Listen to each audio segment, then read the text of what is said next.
Sí. Hola, Sebastián. Hola, César. ¿Cómo estás? También está con nosotros don Ricardo Brown. ¿Cómo estás, Sebastiana? Gracias por estar con nosotros. No, hola, Ricardo, César, un saludo para ti y para la audiencia. Quiero aprovechar el pie que me había dejado Ricardo, que me había preguntado por esta rebeldía, esta disidencia de Mario Silva, Iris Varela, entiendo que Elías Jagua también. Pero yo le decía que esto estamos hablando de personajes muy menores, ¿no? Personajes de muy poca monta realmente. Importante será cuando en esa disidencia caiga, por ejemplo, Diosdado Cabello. ¿Qué sabes, Sebastiana, de eso? Bueno, a ver, ya va, lo que pasa es que César, no seas tan pícaro con esa pregunta, chico, porque, No, a ver, es una fecha, Sebastiana. no, porque es que, mire, a ver, es que resulta que Mario Silva lo que hacía era, pues, recibir privilegios de la revolución. Obviamente, PDVSA, tú sabes, esta gente que recibe sus migajas y por eso defiende a la revolución a todo dar, ¿no? Pero, por ejemplo, incluso el historiador que también ha salido a quejarse y a considerar que hay una dictadura y demás. Pero Luis Brito García. Sí, Luis Brito García. Pero sabes que una cosa es esa gente que ha sido defensora de la revolución y otras son los que han sido partícipes al más alto nivel de esa revolución, como es el caso de Diosdado Cabello. Pues Diosdado tiene 27 años disfrutando de la revolución, él, su familia, todo, en todo lo largo y ancho de esa familia han disfrutado de la revolución. Entonces, claro, son cosas totalmente distintas. Los Rodríguez, esos son grupos distintos, incluso gente como Elías Jagua, por ejemplo, en su momento, que ha por allí, tú sabes, ha hecho algunas cositas, pero hasta ahora no ha salido a pronunciarse. Bueno, César Miguel, pero si es que no sale el hijo de Nicolás Maduro, no ha salido el hijo de Nicolás Maduro, porque es que, César, no podemos olvidar que el régimen venezolano ha tenido un aparato de inteligencia y de represión que funciona, que es el aparato del miedo y de la persecución. Y ese aparato ahora está enfilándose contra estas personas. No. A ver, César y Ricardo, miremos lo siguiente.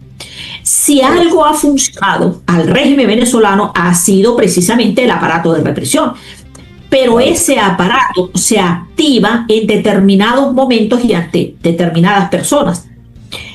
Por ejemplo, cuando al general Miguel Rodríguez Torres lo meten preso, él había sido ministro incluso del Interior y Justicia, jefe del SEBIN, del aparato de inteligencia, y lo meten preso y se le aplican, obviamente, porque había otra de las figuras claves de la revolución, como era Tarek El Aissami, que lo convirtió en su preso. Entonces, ahí funcionan algunas cosas de estas en la revolución, pero con la oposición funciona un esquema distinto. ¿Por qué? Porque tienen que tratar de detener las protestas opositoras, de tratar de que no se alimenten los grupos digamos, de oposición que están buscando, los grupos políticos que están buscando desde hace mucho tiempo que cese la revolución bolivariana. Ahora, lo que sí te puedo decir, y tengo lamentablemente la percepción de que el régimen venezolano va a acelerar un esquema de represión después de las elecciones de término medio de los Estados Unidos. Y creo que algunas de esas cosas han sido, digamos, evidentes. Por ejemplo, con el caso de los privilegios, cómo ha privilegiado Telsi y Eloína a los ascensos de la Guardia Nacional. Fíjense, César, normalmente, y Ricardo, normalmente el componente más privilegiado es el ejército. pero no porque sea un capricho, sino porque además hay múltiples razones que no voy a explicar ahora, pero que siempre han colocado al ejército como el componente más relevante o resaltante, no solamente por sus funciones, sino por cómo opera. Siempre, por ejemplo, el año pasado, Nicolás Maduro asciende a 6 mayores generales del ejército. De la Guardia Nacional ya era bastante que hubiese ascendido a 3. Pero Delcy Heroína, que de paso, pues de manera írrita e ilegal, pero está asumiendo los ascensos, resulta que él asciende a 2 por cada componente, a 2 mayores generales por cada componente. Y significativamente, y también es muy interesante, es cómo asciende a una cantidad de coroneles de la Guardia Nacional, porque eso le va a dar un peso muy específico, César Miguel y Ricardo, a lo que representa la Guardia Nacional. ¿Y por qué la Guardia Nacional? Bueno, porque la Guardia Nacional es el componente que tiene la dualidad militar y policial. Es decir, cuando Nicolás Maduro favoreció a la Guardia Nacional, que también lo hizo en algún momento, fue cuando ocurrieron los hechos más brutales de violación de derechos humanos de la Guardia Nacional, por ejemplo, en los años 2017, 2015, 2018. Entonces, esto no lo podemos descartar. Y si a eso le sumamos que resulta que en el alto mando militar hay 2, además del componente de la Guardia Nacional que lo preside el general Zulbarán Quintero, pues tenemos que pasaron a retiro, o les corresponde pasar a retiro por ser militares de la promoción del 93. Pasan a retiro a 2 oficiales, que es el mayor general Juan Ernesto Zulbarán Quintero, que es el comandante general de la Guardia, y el mayor general Nayade Solovenli Loquivi Belmontes. Pero atención, lo pasan a retiro como a toda la promoción, pero a esos 2 los reincorporan. Y no quiero dejar de mencionar el caso del mayor general Nayade Solovenli Loquivi Belmontes, porque él era el jefe, estimada audiencia, él fue el encargado por Nicolás Maduro como el jefe principal, el comandante principal de esto, del corredor de seguridad de La Guaira y de Caracas. Y resulta que para que hubiese sucedido el 3 de enero, este oficial tuvo que haberse hecho el sordo, el ciego y el mudo. Y por eso es que se cargó. Ay. Y en conclusión entonces, Sebastiana, luego de habernos dado toda esa relación de generales, ¿a qué conclusiones debemos llegar entonces? Que Delcy Heroína y el Rodrigato, sin duda, va a recurrir, y por eso está impulsando a la Guardia Nacional para desplegar represión brutal, porque las protestas en Venezuela están creciendo, César Miguel, y la gente ha ido perdiendo el miedo a salir a la calle. ¿Y qué es lo que necesita? Bueno, aplicar la represión, que por debajo de cuerdas sí la ha seguido haciendo Diosdado Cabello con grupos de la Policía Nacional y de los colectivos. Sebastián, y si eso ocurre, ¿cómo deja al gobierno de Estados Unidos? Esa es la pregunta. ¿Qué reacción esperaría usted del presidente y del secretario de Estado? Que según informes de prensa, el secretario de Estado está en constante comunicación muy amistosa, según esos informes de prensa, con la presidenta encargada. ¿Cómo reaccionaría Estados Unidos? ¿Intervendría de alguna forma para evitar esa represión para ponerle fin? Yo creo que no. Lamentablemente creo que a Estados Unidos le importa muy poco lo que tenga que ver con violaciones de derechos humanos y con crímenes de lesa humanidad. Y creo que me voy a remitir a un ejemplo sencillísimo, al caso de los presos políticos en Venezuela. La cantidad de presos políticos que hay en Venezuela, sigue habiendo exactamente la misma cantidad de los presos políticos que llevan detenidos desde los años 2018, 2019. Es decir, esos siguen presos. ¿A quienes liberaron con el cuento de que liberaron a miles? Bueno, principalmente a los que habían encarcelado por orden de Nicolás Maduro después de las elecciones del 28 de julio del 2024. Así que creo que Estados Unidos no vaya a decir mucho, me temo.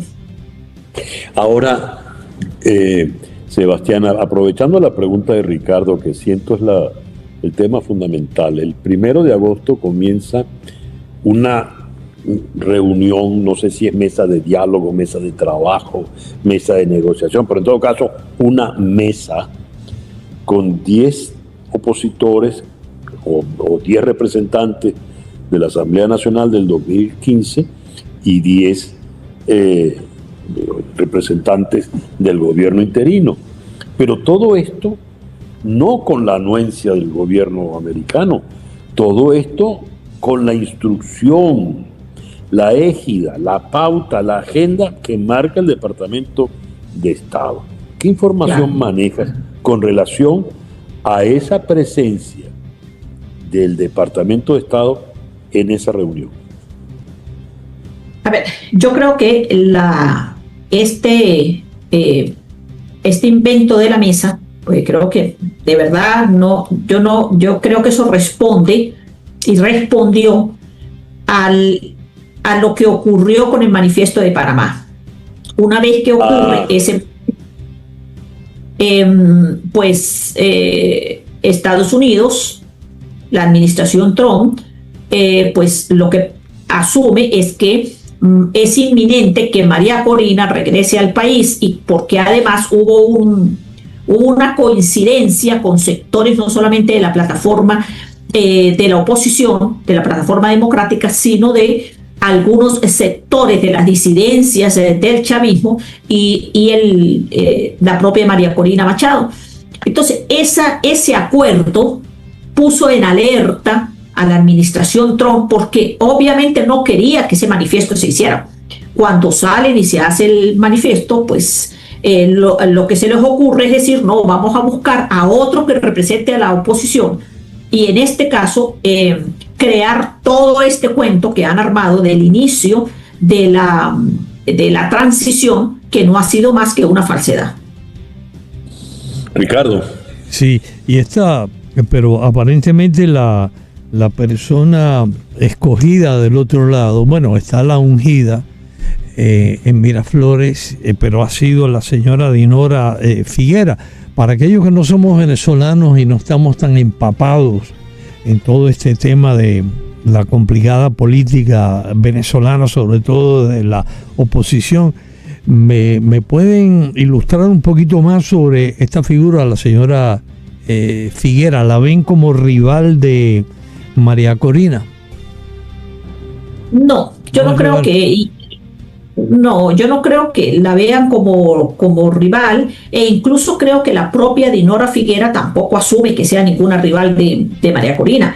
Dinora Figuera es pues una diputada de la Asamblea Nacional del 2015 que no tenía mayor fuerza, la verdad, hasta que pasó todo el cuento del gobierno interino de Juan Gerardo Guaidó Márquez, y entra como una nueva figura aquí a fungir, y la nombran a ella junto con otras dos mujeres como para que esté allí en la representación de la Asamblea Nacional, que por cierto es importante decir, esa Asamblea Nacional es la que reconocida por el gobierno estadounidense como la que tenía legalidad y legitimidad. Ahora, estamos hablando de hace 9 años que esa asamblea fue escogida.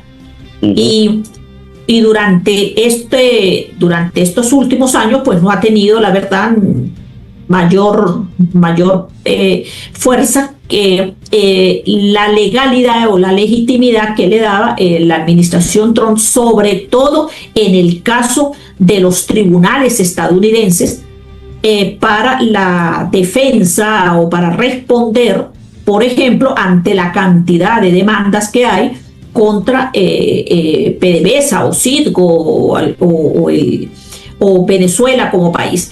Entonces, ¿qué sucedió? Bueno, que el propio presidente Donald Trump, una vez que llega a la presidencia y cuando reconoce a Delcy Eloína como presidente, y hay un documento de eso, no enviaron al tribunal, a un tribunal diciéndole que la presidente Delcy Eloína era la representante y la legal para asumir la representación de Venezuela, y pues eso le descalificó totalmente a la Asamblea Nacional del 2015. Entonces ahora la administración Trump intenta revivirla, así como, bueno, como un instrumento, olvidándose de lo que hicieron además en los propios tribunales. ¿Quién está representando a Venezuela en los tribunales? Pues ya no es la Asamblea Nacional del 2015, sino el interinato de Delcy Eloína, que ya tampoco, yo no sé ya cómo llamarlo, usurpación será. Sebastián, ¿usted cree que María Corina Machado le es incómoda al gobierno del presidente Trump y a las petroleras que están tratando de recuperar la industria petrolera venezolana? No, yo no la veo como que es que ella sea incómoda a las empresas petroleras, pues yo creo que, entre otras cosas, la propia María Corina ha manifestado muchas veces la posición que ella tiene en relación con la inversión en Venezuela y demás.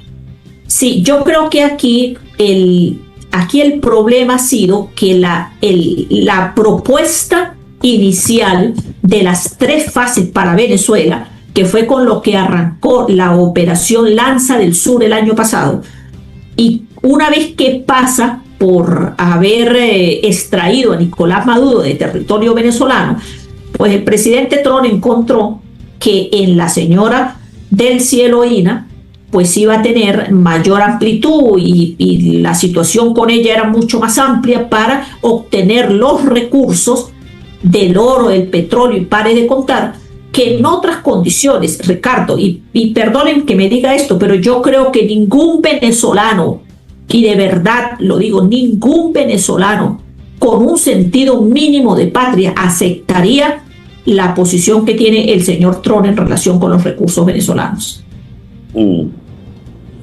Tienes toda la razón allí, Sebastián. Ahora, ¿cómo interpretas el documento que apareció publicado ayer, firmado por María Corina y Edmundo González? Una ruptura con Estados Unidos, desmarcarse definitivamente. ¿Cómo lo interpretas?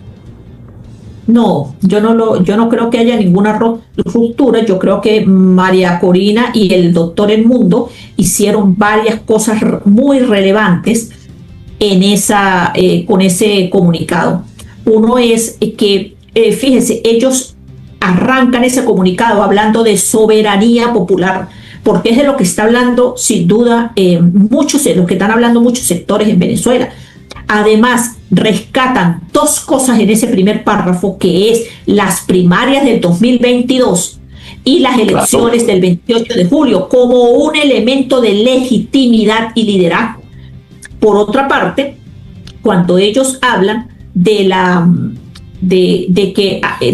que se sentaron 2, y que esos 2, por un lado, que es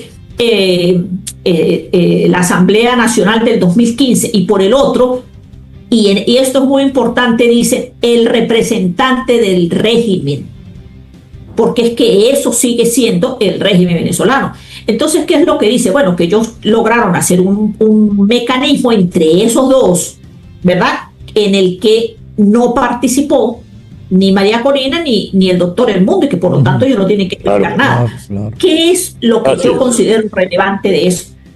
Que creo que no se trata de un rompimiento. Creo que ellos lo que están diciendo sencillamente, y por fin lo están diciendo, es lo que todos los sectores venezolanos lo han explicado, y es qué busca realmente los venezolanos. Uno, la recuperación de las instituciones democráticas, la liberación de los presos políticos, las garantías reales para todos los actores sin exclusiones, y un cronograma electoral que dé, entre otras cosas, además sentido de seriedad y de pertenencia a la gente. O sea, que no se engañe, que no se burle al pueblo venezolano. Y creo que más aún es el hecho de que anuncia que tanto ella como el doctor El Mundo pues van a volver a Venezuela. Insisto, yo creo que esto no se trata de una posición contra lo que el presidente Donald Trump ha venido planteando. Lo que le están diciendo sencillamente es que hasta ahora lo que le ha pasado a Venezuela ha sido 27 años de una revolución que ha devastado el país, y que como complemento tenemos los 2 terremotos que terminan de ponerle la torta a la devastación venezolana. Yo creo que ese planteamiento es algo necesario y que tenían que hacerlo, porque ya la situación en Venezuela es insostenible para el común de la gente. Ricardo, ¿tienes alguna última pregunta? Sí, tengo una pregunta, Sebastiana. y me disculpo si son un poco frívola, porque la he hecho a muchas personas y no he recibido una respuesta que haya podido satisfacer mi curiosidad. Sebastiana, yo no entiendo por qué María Corina Machado no ha venido al sur de Florida. Estuvo en Oslo, estuvo en Panamá, la recibieron multitudes en Madrid. ¿Hay alguna razón que yo no acabo de entender por qué no ha venido al sur de Florida, que es el centro de del exilio venezolano aquí dentro de Estados Unidos? Pues Ricardo, lamentablemente me voy a sumar al club que no le ha respondido como usted está esperando. Lo que pasa es que, a ver, quizá, obviamente ustedes que están en Estados Unidos pueden entender mejor el significado que tiene Florida para los Estados Unidos y para los estadounidenses, pero la verdad es que no sé cuál es la situación por la cual María Corina no ha ido al sur de Florida. Sebastiana, muchas gracias por habernos acompañado esta mañana. Sí, muy interesante. No, gracias a ustedes. Un abrazo gigante. Ojalá que regrese con nosotros. Siempre. Claro que sí. Siempre será bienvenida en La Peña, Sebastiana. Sí, gracias.